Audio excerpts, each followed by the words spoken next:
Now I want to bring on another guest, a gentleman who I've hooked up with on Facebook. I'll let him tell what he does. His name is Steve Cooper of the Conservative Monster. Steve, welcome to the Les Naiman Show. How are you tonight? Hi, Les. How are you? And, boy, you got, I'll tell you, Mario and Charles, these guys are on the money. I support them 100%. And I really feel that they do have a good case here because, again, like Mario keeps saying, he filed before Obama was sworn in. And that's a key because then, they keep throwing stand in our faces. And, that shows right there. He's on his game, and he's got them worried. And, for Barry to be talking about this during the, cracking jokes about it. Meanwhile, the media has a blackout on it like we've never seen in this country. They're worried. I mean, and I've read your blogs, and I know that you're even pretty down on guys like Glenn Beck and Bill O'Reilly. Well, I know O'Reilly doesn't cover it at all. He's gotten too big for his britches, in my estimation. He's too impressed with himself. Great. I mean, Steve, tell us about your blog and what you do. Well, the Conservative Monster is barely 1 year old. It's will be 1 year old in June. And already, it's reached around close to 400,000 people already. So it has a good start. I'm a retired police officer, and I'm just fighting to get the truth out there. Now that I don't have restrictions on what I could say publicly, because when I was an officer, I was, you cannot, you have restrictions on what you can comment on publicly as far as politics. Sure. And and we're getting back to Fox Steve, News. what's your website address? It's theconservativemonster.com. And why don't you guys give your address too, Mario and Commander Kerchner? All right. Yeah, my site is Apuzzo. That's P-U-Z-O, the number 1, .blogspot.com. That's my site. And Charlie? www.protectour. That's O-U-R, protectourliberty.org, www.protectourliberty.org, and there's a direct link right at the top of the page to Mario's blog from there, too. Hey, Steve, what made you get involved, and when did you get involved in doing what you're doing? Well, you know what happened was, I have been anti-communist since the 80s, okay? I have been talking about this way, a long time. And then in the 90s, I was lulled to sleep with the, the collapse of the Soviet Union that was really, if you tell Putin it collapsed, I don't think he would know today. But, so I've always been very anti-communist, anti-big government, and, I always talked about the radical Islam Russian threat back in the early 80s, which was really no one really, talked about. And, people need to wake up. I mean, it's really getting serious out there, And I feel everything that we're dealing with today, as far as the communist takeover of this government and terrorism, these people are all playing on the same, page here. And it's a little scary that, they try to give rights to Muslim terrorists, and then they demonize Tea Party people. Well, we'll be back after the break. You're listening to the Les Naiman Show on 970 WGTK. We'll have Steve Cooper, Mario Apuzzo, and Commander Kerchner back, and we'll have some more discourse right after a break.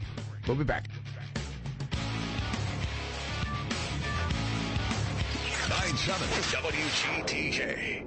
Power. Our lives depend on it, from everyday necessities like heating and cooling to daily essentials like cooking and kids' bath times. Power outages are becoming more frequent in Kentuckiana. Although you can't predict a crisis, you can be prepared with a natural gas standby generator system from Kilowatt Energy. With an automatic standby generator from Kilowatt Energy, you never have to worry. Within seconds of an outage, power is completely restored to supply essential circuits like sump pumps, medical equipment, appliances, and central air and heat. Kilowatt Energy's automatic standby generators sit outside just like a central air conditioning unit and operate on natural gas or propane. And the American Red Cross recommends permanently installed standby generators as a safer alternative to portable generators.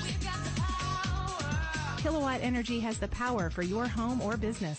Call Kilowatt Energy today for a free estimate and receive a 3-year maintenance plan and 5-year extended warranty free with any installation. That's a $1,600 value. Call 428-9092. That's 428-9092. There's no place like home. There's no place like home. Dorothy knows, and so do you. There's no place like your own home. A place you can feel safe and comfortable. And comfort during the heat and humidity of spring and summer months in our Ohio Valley means taking care of your home's air conditioner. Make sure you're ready for hot weather. Call Bryant Heating and Cooling now to take advantage of the air conditioner preventative maintenance check and clean for only $59.95. Let Bryant prolong the life of your equipment, eliminate untimely breakdowns, and lower your utility bills with preventative care for your air conditioner. Call Bryant Heating and Cooling today and schedule your air conditioner preventative care maintenance at 363-2451. Bryant's been family-owned and operated in Louisville since 1941. Bryant Heating and Cooling. We're not comfortable until you are. Call today, 363-2451. That's 363-2451. Experience 5 days of peace, love, and rock and roll at the world's largest Beatles Tribute Festival.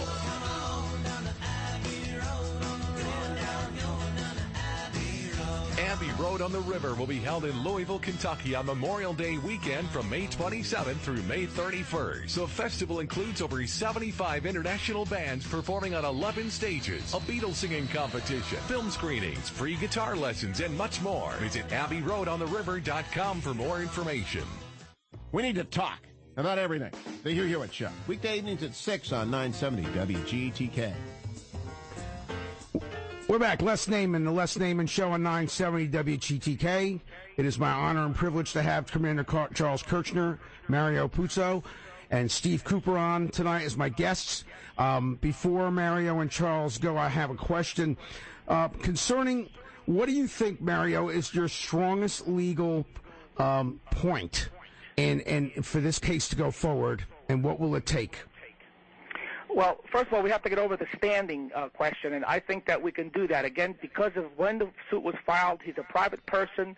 He doesn't have a First Amendment right to run, even if he's not a citizen. He's got to prove himself. So, and the standing, we have a unique argument on that using liberty. We have our plaintiffs, Commander Kerchner, they have a right to protect themselves, to know that the president is a legitimate person, because the government is supposed to protect every citizen. And if you've got a potential illegal alien or somebody that you don't know who it is, you don't know what they're about. So we can get over to standing. But once we get over to standing, then we have the actual question of has he shown himself to be a citizen? He has not. Is he a natural-born citizen? He is not, because his father was not a citizen of the United States. So we have all the evidence legally. We have writings from the founding period. Everything that we have is sufficient to really bring this case to the U.S. Supreme Court and to get the court to rule for us. Decisions too, Mario, right? Name the four decisions of the Supreme Court that help our case. Well, you got cases like the Venus, which was by Justice Marshall. You have cases, Minor versus Happersett. You have the Dred Scott decision. You have Wong Kim Ark, which confirms the definition of a natural-born citizen. Apart from the U.S. Supreme Court cases, which all confirm the definition of a natural-born citizen, we have founders like David Ramsey. Going back to the founding period, he wrote a dissertation saying what a natural-born citizen is. It was somebody born of citizen parents. We have a ton of information which will prevail in the U.S. Supreme Court once we get there. What did the justices say in Happersett case? They said, without a doubt, what is a natural-born citizen? Can you repeat that? Yeah, without a doubt, a natural-born citizen is a child born in the country of citizen parents. That was Minor versus Happersett. That case was very, very important because that is a recent enough case. I mean, it goes back to the 1800s. You talk about 1875, but it's a very, very important case. You have cases before that too. The slaughterhouse cases in 1872. We have Representative John Bingham, who was he commenting on the Civil Rights Act in 1866. He clearly says that a natural-born citizen is one under natural law, and he's born of citizen parents. We just have so much to discuss and to add. Also,